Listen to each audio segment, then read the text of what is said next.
जैन में दिनेश कुमार, आप देख रहे हैं सिंगरौली लाइव। अभी हम खड़े हैं सिंगरौली के संयुक्त ट्रक ट्रांसपोर्ट कार्यालय में, जहां पर यूपी और एमपी के सभी मोटर मालिकों की बैठक है और कई ट्रांसपोर्टर्स की बैठक है। और देखा जाए कहीं ना कहीं सिंगरौली जो कि ऊर्जा धानी के नाम से विख्यात है, जहां पर लाखों मिलियन टन का कोयले का उत्पादन होता है, कोयले का ट्रांसपोर्टेशन होता है, जिससे देश में ऊर्जा प्रदान की जाती है। तो ये जो मूल कारण है, जो मेन आधार हैं, जो मुख्य आधार हैं, यहाँ के ट्रांसपोर्टर्स, यहाँ के मोटर मालिक, जिनके माध्यम से कोयले का ट्रांसपोर्ट होता है और देश को ऊर्जा मिलती है, उन्हें कई कई प्रकार की समस्याओं का सामना करना पड़ रहा है। उन्हीं समस्याओं को लेकर के आज यहाँ पर एक विशेष बैठक की गई है, जिनमें कई सारे बातों को रखा जाएगा। कुछ ऐसी विशेष मांगे हैं जिनके ऊपर नए संशोधन किए जाएंगे। तो हम जुड़ेंगे ऐसे ही कुछ संबंधित लोगों के साथ में। आज हमारे संयुक्त ट्रांसपोर्ट संगठन की तरफ से एक छोटी सी मीटिंग रखी गई। पिछली बार हम लोग जब भाड़ा 15 से 25% बढ़वाए थे, उसके बाद लगभग 30% डीजल का दाम और बढ़ गया। तो अब फिर हमें ज़रूरत पड़ी कि इस भाड़े को और बढ़ाकर हम ट्रांसपोर्टर भाइयों से निवेदन करेंगे कि जो डीजल का डिफरेंस बढ़ा है वह, और जो रोज़ हर वस्तुओं की कीमत बढ़ती जा रही है, उसका डिप्रिसिएशन वैल्यू जो भी हमारा बढ़ के हमें मिले, उसको हम एक साथ संगठित होकर आज एक मीटिंग किए और सब लोगों ने यह निर्णय लिया कि लोकल से लेकर बाहर तक के सभी भाड़ों में 15 से 20% की बढ़ोतरी करवाई जाए, ताकि कम से कम इस क्षेत्र के युवा रोजगारों को, जो यहाँ के क्षेत्र के सबसे बड़े रोजगार में हमेशा रहते हैं, वह ट्रक का व्यवसाय है, उन्हें राहत मिले और उनका रोजगार सही सुचारू रूप से चले। सर, आज की बैठक में कुछ मोटर मालिकों ने ये भी बात रखी कि हमारे परियोजनाओं से मतलब गाड़ियों की बैटरी और डीजल चोरी हो रहे हैं, तो इसका क्या कारण हो सकता है और इस पर रोकथाम कैसे किया जा सकता है? देखिए, हो क्या रहा है कि आज के समय में गाड़ी मालिकों की अर्थव्यवस्था बहुत बिगड़ चुकी है, लेकिन सहयोग कहीं ना कहीं शासन प्रशासन और जितने भी माइंस हैं उनकी सिक्योरिटी से नहीं मिल रहा है। पिछले हफ्ते हम लोगों ने थोड़ा जैंत में, आप न्यूज़ में भी देखे होंगे, कि विचार करके वहाँ की सिक्योरिटी को टाइट करवाया था, लेकिन उल्टा उन्होंने हम लोगों के ऊपर FIR करने की धमकी दी और हम लोग थाने में भी गए, उस मामले में समझौता हुआ। लेकिन यह कहीं ना कहीं समाज के लिए गलत संदेश है कि आज चोर इतने ज़्यादा मनबड़ हो गए हैं कि वह चलती हुई गाड़ी से जबरन डकैती कर ले रहे हैं। जहां 20-25 गाड़ियां खड़ी हैं, 20-25 लोगों के रहने के बावजूद 50 की संख्या में जाके कुल्हाड़ी और कुछ धारदार हथियार लेकर उन गाड़ियों की डीजल बैटरी को लूट ले रहे हैं। उसको अभी पिछली मीटिंग में सड़क सुरक्षा की हम लोगों ने यह बात SP साहब के सामने रखी। उनके द्वारा अभी मुड़वानी डैम पर लगभग हर रात जो है एक NCL के द्वारा जीप मुहैया कराई गई है, बोलेरो मुहैया कराई गई है, उसके माध्यम से रात भर वहाँ कॉम्बिंग की जाती है। लेकिन अभी ज़िला बहुत बड़ा है, हर क्षेत्र में इसकी ज़रूरत है। तो जो भी संबंधित थाने हैं, उन प्रशासनों से मैं अपील करना चाहता हूँ कि कम से कम अपने थाना क्षेत्र में इस चोरी को रोकें। इससे कहीं ना कहीं समाज में एक उनके प्रति गलत दुर्भावना पैदा हो रही है, जो आपसी सौहार्द को खराब कर रहा है। तो मैं उनको यह अपील करना चाहता हूं कि कम से कम अपने थाना क्षेत्र में ये छोटी छोटी चोरियों को रोके, ताकि यहाँ के मोटर मालिकों को राहत मिल सके। सर, देखा जाए तो पूरे देश में जो ऊर्जा पहुँच रही है, उसमें कहीं ना कहीं सिंगरौली का बहुत बड़ा योगदान है। और मोटर मालिकों का ट्रांसपोर्टेशन का जो भी कार्य होता है, वो कहीं ना कहीं मोटर मालिकों के द्वारा होता है, ट्रांसपोर्टर्स के द्वारा होता है, लेकिन उनको बहुत सारी समस्याओं को देखना पड़ रहा है। सड़कों से भी देखा जाए तो लोग परेशान चल रहे हैं। इस विषय में आप क्या कहना चाहेंगे? सड़कों से इस ज़िले का बच्चे से लेकर बुजुर्ग तक हर वर्ग परेशान है, लेकिन सबसे बड़ी दुख की बात यह है कि कोई भी वर्ग सड़क के नाम पर सामने नहीं आना चाहता है। वह पता नहीं किस बात का संकोच करता है। यह मुझे आज, मैं पिछले लगभग 10 वर्षों से संघर्ष कर रहा हूं, और जब मैं सड़क पर उतरता हूं तो सिर्फ मोटर मालिक भाई ही हमारा सहयोग देते हैं। समाज का कोई भी वर्ग खुलकर सामने नहीं आता। मुझे यह लगता है वह कहीं ना कहीं लोकल छोटी मानसिकता और राजनीति के शिकार हैं। लेकिन उससे हमें कोई फ़र्क नहीं पड़ता, हमारी मुहिम चलती रहेगी। अभी आपने देखा कि माननीय कोयला मंत्री महोदय आए थे, और बड़े बेशर्मी की बात यह है, यहाँ का शासन प्रशासन और एनसीएल प्रबंधन और यहाँ के नेता उन्हें हेलीकॉप्टर से मात्र 20 किलोमीटर 25 किलोमीटर की पैरमाइसिस को 2-2 बार हेलीकॉप्टर से ले जाकर माइंस में उतार कर और उन्हें अपने माइंस का सर्वे कराया। आप जब अपनी समस्याओं को जो आप निदान नहीं कर पा रहे हैं उसको अपने ऊपर के नेताओं को या उससे संबंधित लोगों को आप अपनी कंप्लेन नहीं करेंगे तो फिर इसका निदान कैसे निकलेगा। ये लोग अपनी कमियों को खुद छुपाते हैं।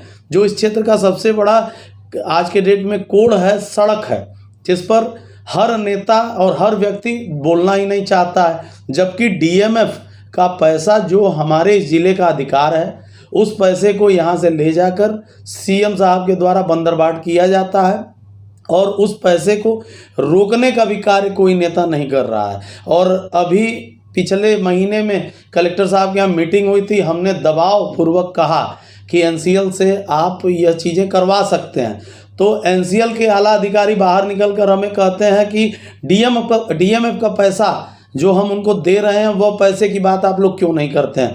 वह उनका तर्क सही है। इस ज़िले का डीएमएफ का पैसा जो बहुत प्रचुर मात्रा में है, लगभग 127 मिलियन टन का जो प्रोडक्शन होता है उसमें डीएमएफ का पैसा लगभग मुझे लगता है 100 रुपये टन से ऊपर का होता है। और वह पैसा कहाँ जा रहा है? 127 मिलियन टन बहुत बड़ी क्वांटिटी है। 1 मिलियन टन में 10 लाख टन होता है। आप मल्टीप्लाई करेंगे तो डीएमएफ का पैसा शायद कैलकुलेटर में एक बार नहीं आएगा, लेकिन वह पैसा कहाँ जाता है, किन क्षेत्रों में जाता है और उस पैसे का बंदरबाट करता कौन है, यह जनता का बहुत बड़ा सवाल है और जिसको मैं बार बार हर मंच में उठाता हूँ, लेकिन उस मंच से घुमाने का प्रयास किया जाता है। लेकिन मैं आपको आपके माध्यम से यहाँ की जनता को यह बताना चाहता हूँ कि सड़क की व्यवस्था जब तक इस ज़िले की नहीं सही होती है मैं चुप होने वाला नहीं हूँ।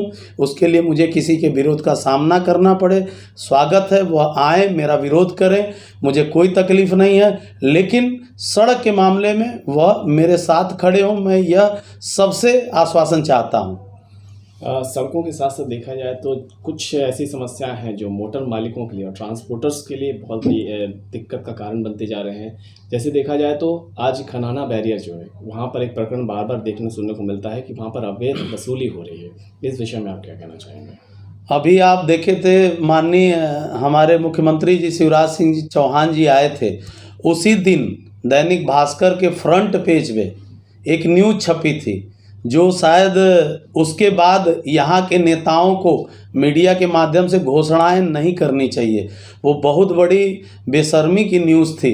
शिव के राज में गोविंद का तांडव, उसका अर्थ यह है शिवराज सिंह चौहान जी के राज में गोविंद सिंह जी जो यहाँ के परिवहन व्यवस्थाओं को देखने के लिए मंत्रालय मिला है उन्हें, उनके राज में और उन दोनों के मिली भगत से नंगा नाच किया जा रहा है। खनाना बैरियर, जयंत मटवई बैरियर और चाहे जिला के जो भी 4 बैरियर हैं, सभी जगह आज एक, चाहे वह प्राइवेट गाड़ी वाला हो, चाहे वह ट्रक वाला हो, चाहे वह कैंपर वाला हो, चाहे वह रेडी वाला हो, उस बैरियर से जो भी व्यक्ति गुजरता है उसे वहाँ सरकार के नाम पर कुछ न कुछ अवैध पैसा देना पड़ता है। अब इससे ज़्यादा बेशर्मी की बात हमारे ख्याल से जनप्रतिनिधियों के लिए कुछ नहीं है। उन्हें तो खुद खुलेआम सड़क पर आके अधिकारी और जनप्रतिनिधि को अपने पदों से इस्तीफ़ा दे देना चाहिए, क्योंकि जनता अब त्रस्त हो चुकी है यहाँ की व्यवस्थाओं से। अब जनता सड़क पर नहीं आ रही है तो यह आपका सम्मान कर रही है, लेकिन जनता जिस दिन सड़क पर आ जाएगी, सड़क पर चलना दुश्वार हो जाएगा। मैं आपको बता दूं, 3 साल पहले, 2.5 साल पहले मैंने सांसद महोदया को एक पत्र सड़क के लिए देने का प्रयास किया था, जिसमें आप लोग आए थे, कवरेज भी किए थे। मेरा बड़ा विरोध हुआ था, लेकिन मैं उस विरोध से डरा नहीं, सहमा नहीं। और मैं आज भी यह कहता हूं कि जिस दिन जनप्रतिनिधियों को दौड़ाने का कार्य यहाँ की जनता करने लगेगी, कार्य अपने आप सड़क पर होंगे। और यह यहाँ इस ज़िले की ज़रूरत है। आज हम देश के पिछड़े नंबर के 3रे नंबर के ज़िले लिखे जाते हैं। यह इसमें सबसे बड़ा दोष यहाँ की जनता का है। जनता अगर बर्दाश्त करेगी तो जनप्रतिनिधि आपके ऊपर सदैव राज करेगा। हमारा चुना हुआ जनप्रतिनिधि, हमारे द्वारा वोट दिया हुआ जनप्रतिनिधि आज मालिक की तरह हमें धुतकारता है। यह बेशर्मी उसकी है, उसमें सबसे बड़ा सहयोग कहीं ना कहीं हमारा और हमारी जनता का है, जिसे हमें समझना पड़ेगा। अगर हम नहीं समझेंगे, हम बदलाव नहीं करेंगे, तो हमारे जीवन में किसी भी तरह का बदलाव होने वाला नहीं है। यही सच्चाई है और इसे नकारने से कार्य नहीं चलेगा। आज हम सिर्फ अपने छोटे छोटे मुद्दों में परेशान हैं, जबकि सबसे बड़ा मुद्दा महंगाई का है, सबसे बड़ा मुद्दा सड़क का है। अभी आप देखे थे, मैंने पिछले हफ्ते डीजल के 101 रुपये होने पे 1 कुंटल मिठाई बंटवाया था, लेकिन बड़ा अफसोस है कि उस मिठाई को लोग हंसते मुस्कुराते खाए। मेरे साथ चलने वाला मुश्किल से 100 लोग या 150 लोग थे जो हमारी पार्टी के लोग थे। उसमें भी कई लोगों ने कहा कि नहीं, आप कांग्रेस का झंडा लेके नहीं चलते तो शायद मैं आपके साथ रहता। तो मैं उनको बताना चाहता हूं कि क्या यह बताइए कि डीजल और पेट्रोल आपके लिए क्या कोई सब्सिडी का मिल रहा है? क्या सिर्फ कांग्रेसी ही महंगाई का शिकार हैं? देश का हर व्यक्ति महंगाई का शिकार है और उसके बाद भी विरोध नहीं कर रहा है। उनको तो खुद में सोचना चाहिए कि आप अपने आने वाले भविष्य के लिए कौन सी बुनियाद रख रहे हैं। इस देश का बुनियाद क्या हमारे और आपके बेमस्ता से चलेगा? आज देश को शांति की ज़रूरत है। संपन्नता तभी आएगी जब हम शांति से किसी भी बातों पे विचार करेंगे। लड़ के संपन्नता कभी नहीं आ सकती है, यह हमेशा इतिहास में लिखा गया है। लड़ाई से सिर्फ आपस की व्यवहार ख़त्म होता है, बेमस्ता बढ़ती है और समाज टुकड़े टुकड़े में बढ़ता है। और मैं आपके माध्यम से समाज को यह संदेश भी देना चाहता हूँ कि आपकी जो मूल समस्या है उस पर विचार करिए। जब हम पेट में भोजन करेंगे तो हम बाद में लड़ लेंगे, लेकिन आज हमें एक साथ होकर समाज में उतरने की ज़रूरत है।